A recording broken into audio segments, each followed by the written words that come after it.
What was I supposed to talk about? Oh, yes. I'm so excited with myself. Okay, so this talk is called Kitchen Table, 5 Rules for Effective Leadership. So what I want you to do for a second is close your eyes and imagine that you're sitting at your own kitchen table. The whole room smells like garlic, oregano, hot bread. There's spaghetti sauce bubbling on the stove. And as the family pauses for a quiet blessing, all of a sudden, wait, I have 3 daughters, my husband and I, and when they were growing up, every single dinner time involved a healthy debate. Our kitchen table is outspoken and opinionated. Emergency medicine is full of outspoken and opinionated individuals. I have learned more about emergency medicine and leadership than I ever did in the corporate boardroom. When I moved from the ED to corporate leadership in 2014, what did I find? Yes men, good old boy networks, lack of accountability, and endless unproductive committees. What the hell? How did these people get anything done? And how was I going to get anything done? It turned out our team needed a steaming helping of O'Brien's kitchen table rules. And here's the first 5. Rule number 1, no takebacks. Everybody here knows you can't pick your family. If you could, we would all get along, even at Thanksgiving. So our oldest daughter, Claire, was an only child for about 5 years. And every night she'd get down on her little knees to pray, "Please, baby Jesus, please send me a sister. I'm the only one in the neighborhood who doesn't have anybody, please." And so it was about 5 years later when we brought Anne home from the hospital. She'd been home about a week. And Claire came up to us and demanded, "When is this baby going back?" "Honey," I said, "don't you remember? You begged baby Jesus to send you a sister. You know, here she is." She rolled her eyes and wailed, "I didn't mean her." They are very, very different people. But here's the thing, think about how boring life would be if we were all exactly the same. Now, I'm a little bit suspicious by nature. My daughter Rose, on the other hand, thinks the entire world is full of BFFs she has never met. So, Saturday night, 5:30, I'm making pot roast with beef gravy. "Hey, Mom, can I invite a friend for dinner?" "Sure, Rose." Actually, it's a few friends. This is a recurring joke at our house, Rose's idea of a few. It's like, "How many, Rose?" "Well, 8 or 10, maybe 12. But here's the thing, it's great. They really want to meet you. Now, they only speak Esperanto, and they're vegans." I told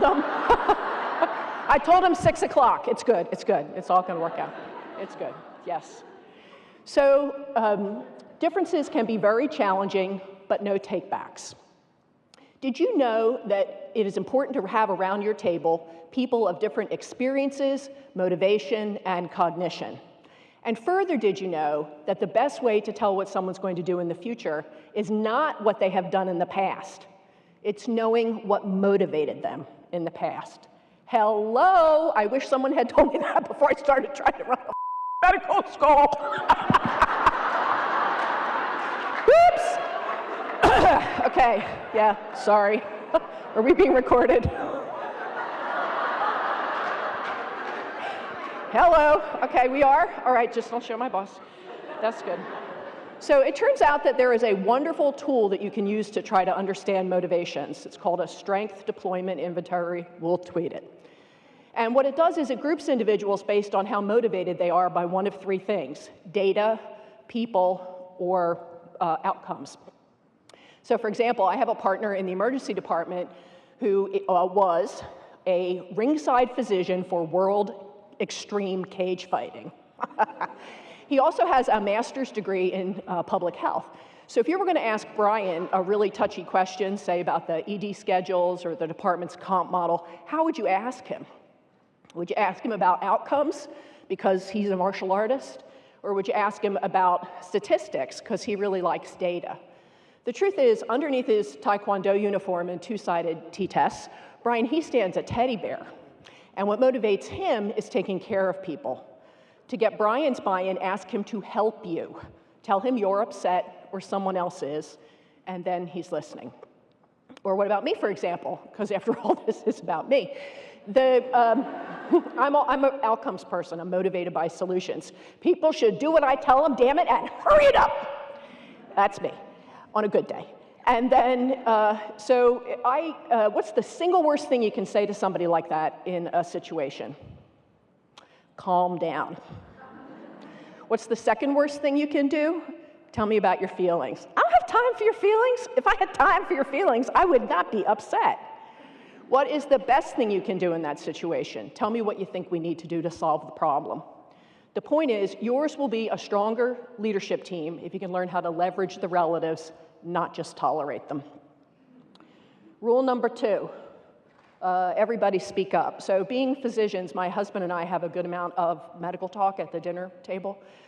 And so, honey, what do you think about this case? 75-year-old guy, COPD, CHF, AFib on Coumadin, bloody diarrhea. Mom, the youngest kid finally said, could we have a single dinner conversation that does not involve diarrhea? True story. So team members have more than a right to speak up, they have a responsibility for everyone's sake. Then, as was pointed out in our last talk, what leaders need to do is listen. So have you ever had a conversation with a 5-year-old? This is a true story. So, hey, Mom, guess what? At lunch I saw a bug. Yeah, it was green with a spot. Big, real big. Yes, and it was on a sandwich, that bug, and it was peanut butter, named Jeff.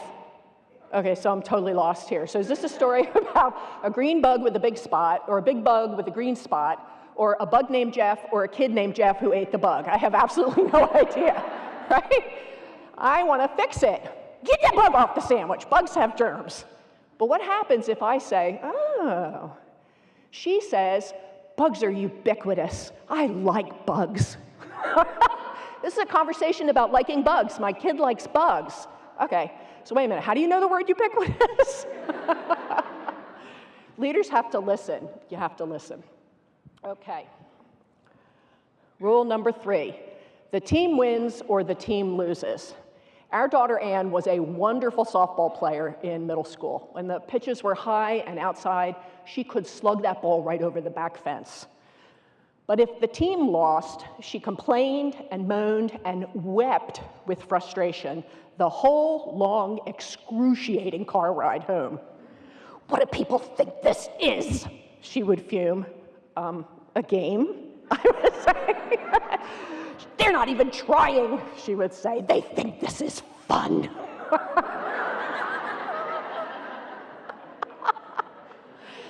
And I'd sigh. And this is not the Ann O'Brien show. The team wins or the team loses. Today, the team lost. Competition among colleagues is natural and can even be healthy. But what is not healthy is pointing and blaming. It's not healthy to blame people. Do not criticize your team members away from the leadership table. So our oldest daughter is married to a very nice man named Sam. And when they were dating, we had a number of nicknames for him, none of which I'll share. But the moment they were engaged, we circled the wagons. He's a very nice man, and it is not his fault he went to the University of Michigan. It's just the way it is. It's very nice. Very nice. We even bought, God help me, Go Blue t-shirts for Thanksgiving weekend. Yes, but I was wearing green underwear. Go Irish. So, Sam, yes, Sam. Pardon me a moment. Oh, besides not criticizing your teammates, if someone comes to you to look into a problem, let's say they come to complain about one of your team members, it is extremely important to have standardized language for that in advance. People will come to you to complain, and if you get defensive, you're going to look unaccountable. So you must have standardized language. You say, let me look into it. Listen, nod, say, let me look into it. But don't criticize your team members away from the table. Rule number 4, thank people the way they want to be thanked. It is so important to say thank you. Here's the thing, gratitude is not one size fits all. So my husband and I were interns together, and when we were home alone, which was not very often, I wanted to sit and talk. He's a prince. I've been married for 33 wonderful years. But when we were home alone, I wanted to sit and talk. Well, actually, I wanted me to talk and him to listen. But you get the general idea. I wanted to be together. And what did Fran do? Wash the dishes, take out the trash, fold the laundry. Will you pay attention to me? I'd grumble. I'm washing the dishes, he would say, placidly. I can see that, I'd bark. What about me? The thing is, he was hurt and bewildered that I got upset when he was trying to obviously show me that he cared. We were functionally illiterate for a long while in each other's love languages, languages of appreciation. Gratitude is like glue to a team.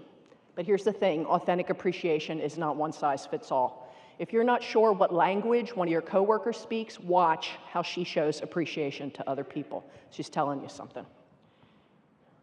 Rule number 5, share your recipes. This is the recipe for Anita Peacock's spinach balls. Now, why am I showing you this? Because she was always the one lady in the neighborhood who never shared her recipes.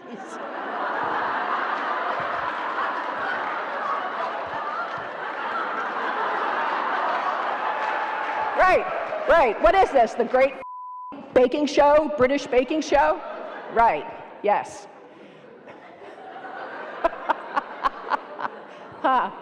Yes, that's Anita's spinach balls.